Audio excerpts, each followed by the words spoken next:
The story is read by an AI voice created with the 11 Labs platform. Since I don't speak English myself, I use this tool to bring the tale to life for you. But the story, the world, and all the illustrations, they are my own creation. I hope you enjoy it. This story is an independent, fan-made creation. It is not an official Minecraft product and is not affiliated with Mojang AB, Microsoft Corporation, or any official brand. All characters, events, and visual elements are entirely fictional and original work by the creator. If you'd like to support my work, just watch the story till the end and give it a like. And if you'd like to go one step further and buy me a coffee, please scan the QR code on the screen. Thank you so much. I won't keep you waiting any longer. Here comes the creation of Sylvester B. Philip, presented by Soulcarver Studio. The Minecraft story. The first rays of the sun bathed the gate of the old world in a reddish glow. Villagers gathered silently around the portal, watching as the air trembled and its colors shifted from deep crimson to a golden shimmer. Filza stood at the front, his wings folded close, eyes sharp and glimmering with awareness. "Do you feel it?" he whispered, as the wind stirred the dust with strange pulses. "This is the respawn breeze. Someone is returning." A bell tolled above the village, though no one had touched its rope. In the center of the portal, a figure slowly emerged, familiar yet otherworldly. Technoblade stepped forward, a faint light flickering across the crown on his head, as though stars themselves were trapped within it. He had not returned in flesh and blood, but as a hero's echo, a living memory of legend, and yet his very steps radiated power. Among the villagers, fear mingled with celebration. Some fell to their knees, others clapped in joy. Filza stepped forward, meeting Technoblade's gaze with solemn respect before giving a slow nod. "I never thought I'd see you again, old friend." Technoblade smiled faintly, though sorrow lingered in his eyes. "I wouldn't have come back if the world didn't need me. The blade of return, it's broken. Its shards lie hidden in ancient temples and cursed places. If darkness unites them, the Wither and the Ender Dragon will merge into one." From the crowd, Wilbur Soot appeared, his voice carrying its usual playful edge. "Of course, the world's ending again, and who else shows up but you? Tell me, did anyone bring cookies? Because this is going to be a long trip." "Shut up, Wilbur," Tom Minute interrupted, nearly bursting with excitement. "This is amazing, a real quest, finally something that matters." At the back, Dream stepped out of the shadows, his masked face unreadable, his voice cold and calculating. "And what if the sword doesn't want to be whole again? Maybe it's better to let the world shatter, as it always does." Technoblade narrowed his eyes. "You decide which side you stand on, Dream. But if you come with us, be ready. We'll need every ounce of your strength." And so the team was formed. Wise Filza, charismatic Wilbur, eager Tommy, doubtful Dream, and the legendary Technoblade. The villagers fell silent as the ground trembled beneath them. Far beyond the hills, an abandoned bell tower loomed, its bell ringing on its own. Filza's eyes widened. "The first shard of the blade. It's there." Sunlight broke through the clouds, casting a golden ray upon the tower, as if the heavens themselves were pointing the way. The heroes looked at one another, and they all knew. The journey had begun. The ground's tremor grew stronger. Dark smoke rose from the direction of the tower, as if some ancient power had awakened within it. The golden light of dawn stretched across the meadows as the team marched toward the distant bell tower. Behind them, the village fell silent, as if every soul knew their fate now rested upon the shoulders of these heroes. Tom Mainit bounded ahead, nearly skipping with excitement. "This is it, our first real adventure. I bet I'll be the one to find the shard first." "If you don't blow us up first," Wilbur muttered, giving him a playful shove. Filza's gaze stayed fixed on the tower. The faint tremors in the ground carried an ominous weight. "Be careful. A place that signals itself like this doesn't do it by chance. Whatever waits there is guarding the shard." As they drew closer, the air grew heavier. The once lively village around the tower was nothing but ruins. Shattered homes, blasted soil, fences torn apart. The acrid stench of smoke and gunpowder lingered in the air. "Creepers did this," Dream observed coldly. "Too many. Far too many." Before anyone could reply, a flash of green lit the rubble. From behind the broken walls surged a swarm of creepers, their hiss and glow promising death with every step. "Spread out," Technoblade commanded, his sword flashing as he stepped forward. His movements were sharp, efficient, like a storm contained in a single man. But Tommy grinned, reckless fire in his eyes. "Leave it to me, I draw them off." Without waiting, he sprinted ahead, shouting and waving his arms to catch the horde's attention. "Mad kid," Wilbur groaned, but his hands were already striking a steady rhythm on his drum. The beats echoed through the ruins, giving Tommy a tempo, when to dodge, when to stop. The boy matched the rhythm, skimming past explosions by mere inches. Meanwhile, Filza examined the tower's walls, his fingers brushing over faint redstone circuits. "There's a mechanism tied to the bell. If we can repair it, the tower will reveal the shard." Technoblade shielded him from the swarm, his blade cutting arcs of safety, while Dream's arrows struck through, knocking back any creepers that came too close. At last, Tommy scrambled up the stairs of the tower, his lungs burning, but his grin still wide. He seized the rope and gave it a mighty pull. The bell rang with a deep, resonant toll. The sound rippled through the battlefield, shaking the ground itself. The creepers froze, recoiling as though the sound tore at their very essence. One by one, they dissolved into sparks of fading green light. The earth beneath the tower split apart, and the hidden chamber yawned open. From within, a brilliant blue glow spilled out. On a pedestal lay the first shard of the Blade of Return. Technoblade stepped forward, lifting it carefully. As his hand closed around it, the shard blazed, projecting a shimmering map into the sky.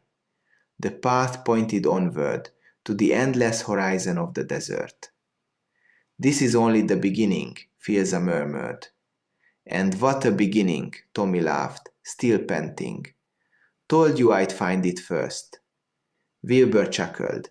Dream silently lowered his bow, though an unreadable shadow lingered behind his mask. Together, the heroes gathered at the tower's base. The first trial was behind them, but already they could feel the next would be far more dangerous. Dark storm clouds gathered on the horizon. Something massive stirred beneath the sands, as though it had been waiting for them all along. The desert's heat scorched their faces as the team crossed the endless dunes. The blazing sun hung high, and the wind carved shifting patterns in the sand. After the trial with the creepers, their voices had grown quieter. Each of them felt that the journey was becoming heavier, more dangerous. "Look over there!" Tommy shouted, his energy unbroken despite the heat.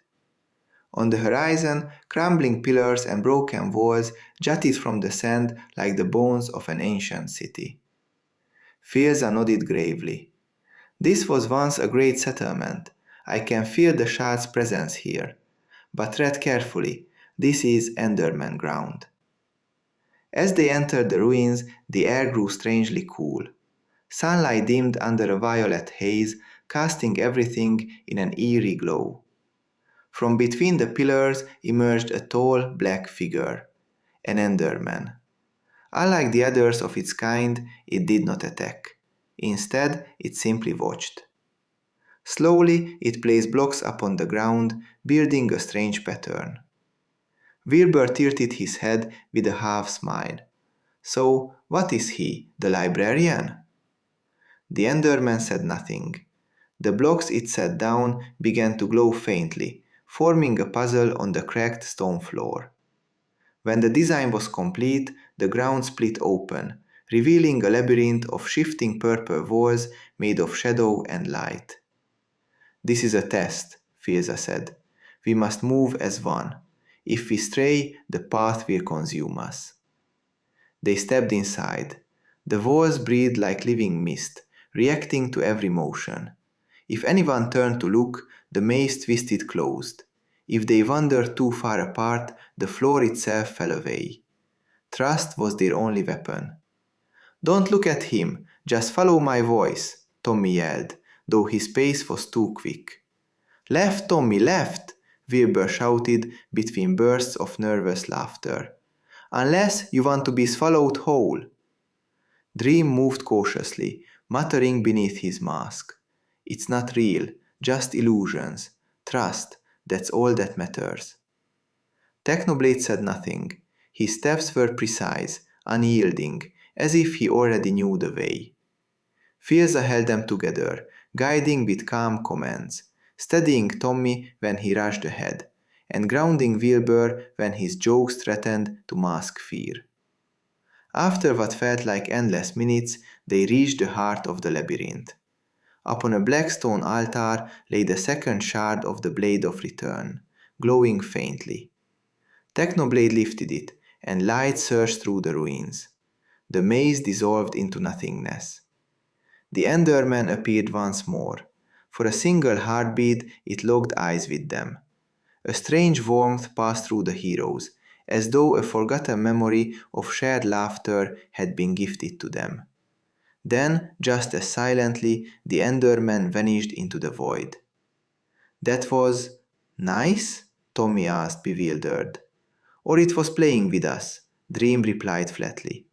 Yet a quiet chuckle escaped beneath his mask. Fielza smiled softly. Whatever it was, we passed the trial. The blade grows stronger.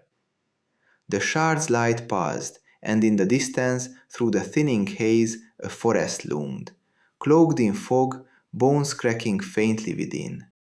From deep within the trees came the sound of creaking bones, as if an entire army waited for them in the mist.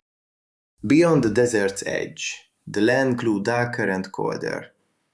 The sand gave way to damp earth, and towering pines rose into a dense, fog-choked forest. The air was sharp. Every twig and branch creaked, as if the woods themselves were alive and listening. I don't like this silence, Wilbur muttered, tightening his grip on his instrument. It feels dead. Fielza's expression hardened. This is the forest of bones. The legends say the next shard lies here, but nothing here rests quietly. The mist thickened as they advanced, and with it came a chilling breeze that cut to the bone. Then the sound began, a faint rattle, like sticks clicking together. It grew louder, spreading all around them. From the shadows stepped the first skeletons, bows drawn. Then more emerged, dozens. The forest seemed endless, and from every tree came the scrape of bone against bark. Soon, skeletal horses charged between the pines, riders drawing icy arrows. At their head stood the stray captain, his eyes glowing cold blue, his bow tipped with frost. Well, there's your welcome party, Wilbur said, and forced a strained laugh as he struck a beat on his drum. The rhythm echoed, shaky at first, but steadying with each strike. Form up, Technoblade commanded, stepping ahead, his sword gleaming in the fog. They know only how to attack. We'll be the mind, the heart, and the blade. The Skeleton Legion loosed their arrows. Tommy hurled down a water bucket, clutching at it to create slippery escapes and barriers. Filza set quick traps, patches of powder snow hiding honey blocks beneath, that sent skeletons tumbling helplessly. Wilbur's drumming shifted into a discordant rhythm, throwing the Legion out of sync. Their movements faltered, their volleys went wide. It was the opening they needed. Technoblade surged forward, his blade flashing like lightning, scattering bones with each strike. Dream's arrows cut through the mist, felling enemies with deadly precision, though his mass silence gave no hint whether he fought from duty or conviction. The stray captain advanced, frost-tipped arrow glowing with menace. He drew back his bow and loosed, straight toward Tommy. Filza swept in, wings spread wide, shielding the boy. Ice crystals spread across his feathers, but he held firm. "Now, Tommy!" he shouted. Tommy dashed forward, sliding across a stream of water to flank the captain. He swung wildly, distracting the foe just long enough. Technoblade closed the distance in an instant, cutting the captain down with a decisive strike. With their leader fallen, the skeletons scattered into the mist, their bones clattering uselessly to the ground. Slowly, the fog began to thin, revealing a hidden clearing. At its center stood an altar, frozen beneath a layer of glistening ice. Within it shone the third shard of the Blade of Return. Technoblade broke the ice and lifted the shard high. The sword's fragments pulsed together, glowing more brightly than ever. Yet even in triumph, unease lingered. From deeper in the woods, a shadow stirred. Not bone, not stray, something else. A cloaked figure stood among the trees, green fire flickering faintly in its eyes. Dream's voice dropped low. "We're being followed." The figure did not attack, but it did not retreat. It simply watched, then faded back into the fog. The cloaked figure's eyes glowed once more before vanishing, leaving behind only silence and the echo of rattling bones. Leaving the forest of bones behind, the paths grew harsher still. The ground split into jagged cracks, glowing faintly with heat. A sulphurous wind swept through the canyon ahead, and molten light flickered from below. They had reached a labyrinth carved from black stone and crimson quartz, a place that pulsed with nether energy. Filza's voice was solemn. "This is no ordinary trial. The shard here is hidden behind illusions. To claim it, we must face ourselves." "Fantastic," Wilbur muttered. "A haunted mirror maze, just what I needed today." As they stepped inside, the canyon's walls shimmered into mirrored surfaces. Their reflections multiplied, twisting and distorting. In one moment they saw each other, in the next they faced warped, hostile versions of themselves. "This isn't real," Dream whispered, though his tone wavered. His reflection stared back without a mask, cold, merciless, accusing. "You don't belong with them. You'll betray them, as you always have." Tommy shouted at his own double, a cowering version of himself. "I'm not afraid. You are not me." He swung his sword, shattering the illusion. Wilbur's reflection mocked him with his own words, each taunt like a cruel echo. Only when Wilbur struck up a steady melody, a song born of his true heart, did the double crack and vanish. Filza faced his younger self, mistakes heavy in his eyes, echoes of choices that had cost lives. He inhaled deeply and said, "I forgive myself." With that, his reflection crumbled away. Technoblade wasted no words. He cut his own doppelganger down in a single stroke, scattering the shards of the illusion. But Dream faltered. The maskless version of himself sneered. You will never truly stand with them. You are the enemy, always. His hand shook, but then he raised it to his mask and pulled it away, showing his face to the reflection. Maybe, but right now I choose them. The mirror shattered into dust. A chilling laugh rolled through the chamber. From the shadows stepped the cloaked figure that had haunted them since the forest. His voice was a low hiss, filled with malice. I am the Wither priest. Those shards do not belong to you. They are meant to forge the darkness, to bind the Wither and the dragon into one. Technoblade raised his sword, his voice hard. We'll cut you down before we let that happen. The Wither priest sneered. Not yet. You are fractured. You rely on trust that will one day fail you. And when it does, I will be there to claim what is mine. His body dissolved into black smoke, vanishing back into the maze. Silence hung heavy. Dream slowly replaced his mask, but his eyes beneath it burned with new resolve. Filza placed a hand on his shoulder. The trial is over. We are who we choose to be, not the shadows that haunt us. Technoblade tightened his grip on the shards glowing at his side. Then let's move. The next lies at the portal's gate. From the depths of the labyrinth, a faint light flickered, a fragment of a map pointing them toward the stronghold, and the gate to the end itself. The path out of the labyrinth spiraled deeper into the earth, the walls damp and shimmering with a silver glow. At last, a monumental staircase opened before them, curling downward into darkness. From the depths rose a sound like endless whispers, countless voices echoing at once. Filza spread his wings slightly, reverent. This is the ancient stronghold. The next shard waits here, and the portal to the end beyond. At the foot of the stairs lay a colossal library.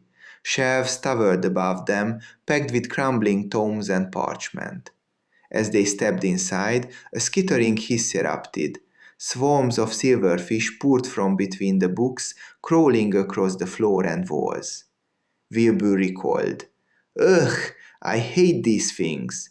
He kicked one away, only for two more to scuttle toward him. Forget them. The puzzle comes first, Filza urged.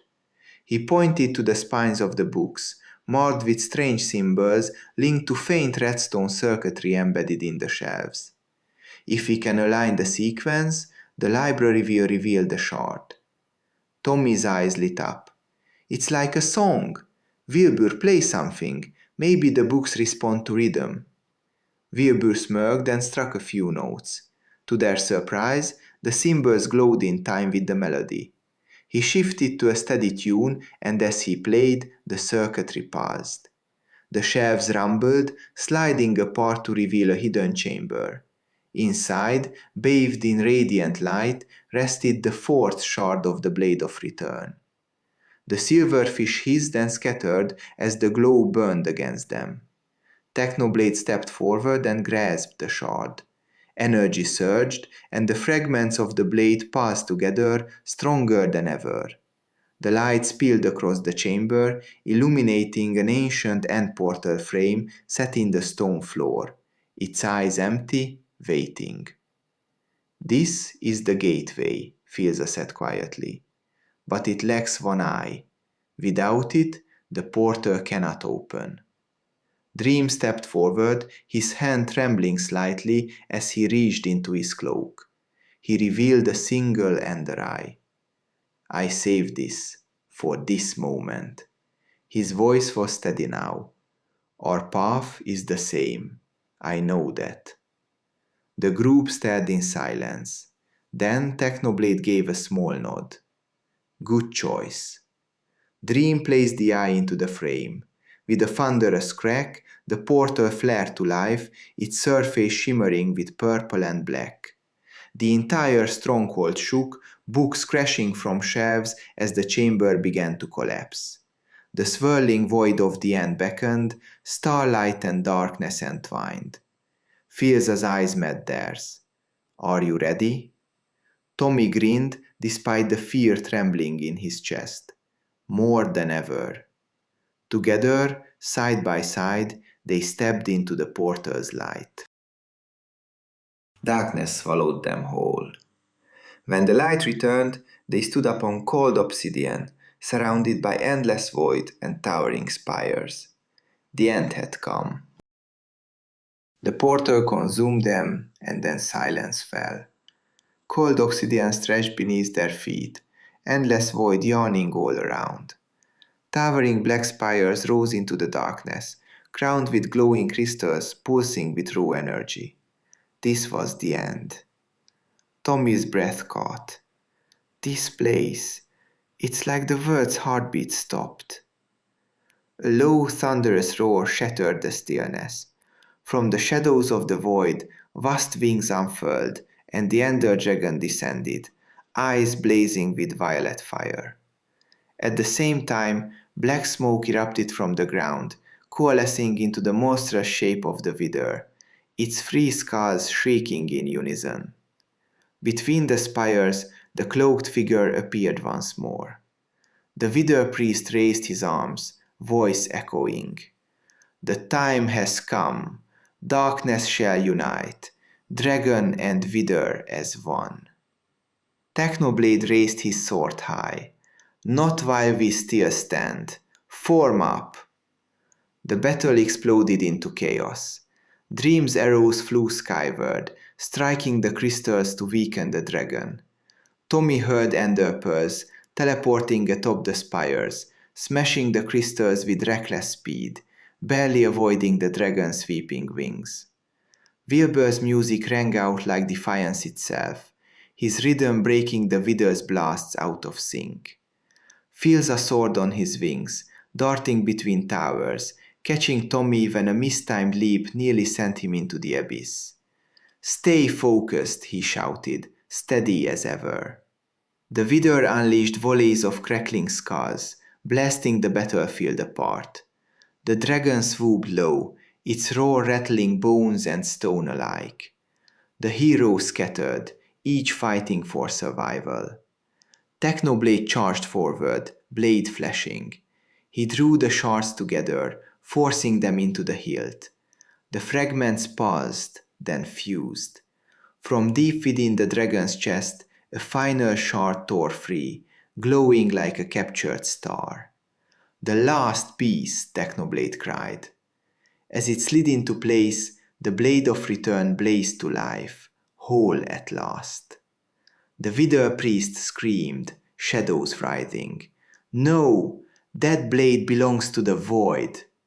He unleashed a torrent of dark energy, but the sword's brilliance shattered it like glass.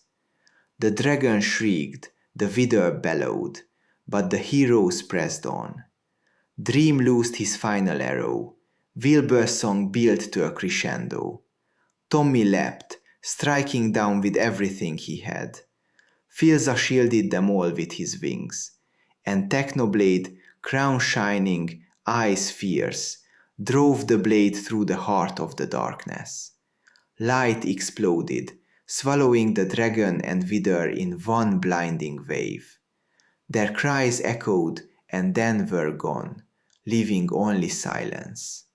The priest fell to his knees, his cloak unraveling into smoke. "This is not the end," he rasped, before dissolving into nothing. The battlefield lay in ruins. The spires crumbled, the void stilled. Only the sword's glow remained, a beacon in the darkness. Tommy staggered forward, gasping. "We did it, right? It's over?" Technoblade lowered the blade, its light steady. "It's not over. It's a beginning." A tremor rippled beneath the obsidian plane. But this time the power rising was not of shadow, it was of light, surging from the blade itself. The silence after battle was almost overwhelming. The end, once filled with roars and darkness, now shimmered faintly with starlight. The shattered spires lay in ruins, but where death had ruled, something new was stirring. The heroes gathered around the blade of return, now whole and blazing with golden light. Its radiance poured outward, washing over the battlefield, turning broken stone into blooming flowers and scattering the last traces of void into drifting motes of light. Firza's voice was hushed. The legend spoke true. The blade doesn't belong to one hand. It belongs to the world itself. Tommy wiped his brow, still trembling from the fight. Then we build a sanctuary for it. Not a trophy, a beacon, something everyone can look to. Wilbur slung his instrument over his shoulder with a tired grin. And I write the song for it, a tune they'll hum for generations whenever they need courage. Dream stood quietly, the mask hiding his face, but not the softness in his tone. Maybe there is meaning in fighting together. Technoblade raised the blade one final time. Its brilliance crowned him in light before he slowly planted it into the ground. The earth paused, and the sanctuary formed around it. The end itself transformed into a shrine of renewal. The void trembled, but not in fear, in rebirth. The villagers, miles away, looked to the sky as golden light broke through the night. They knew their prayers had been answered. Technoblade's form began to fade, not in pain, but in dignity. His voice was steady. Don't mourn me. The legend lives as long as you carry it. And you will. Firza lowered his head, pride shining in his eyes. The echo of a hero always guides the way. Tommy's voice cracked as he shouted, Technoblade never dies! Above them, the light carved the crown into the stars, its glow lingering long after the sword's brilliance dimmed. Years later, children gathered around the village fire. An old storyteller, Wilbur, plucked the strings of his instrument and told the tale of the heroes. How they came together, how they faced the darkness, and how the world was reborn in light. The children listened in awe, their eyes wide with wonder. When the story ended, they looked up at the night sky. Among the stars, faint but eternal, shone the crown-shaped constellation. It was a reminder. Courage, friendship, and unity never fade. The legend had not ended. It had only begun a new chapter. If you enjoyed the story and would like to hear more like this, and if you haven't subscribed yet, now's the perfect time. Hit that subscribe button, give this video a like, and turn on the notification bell. And if you'd like to treat me to a coffee on top of that, just scan the QR code on the screen. Thank you so much for watching.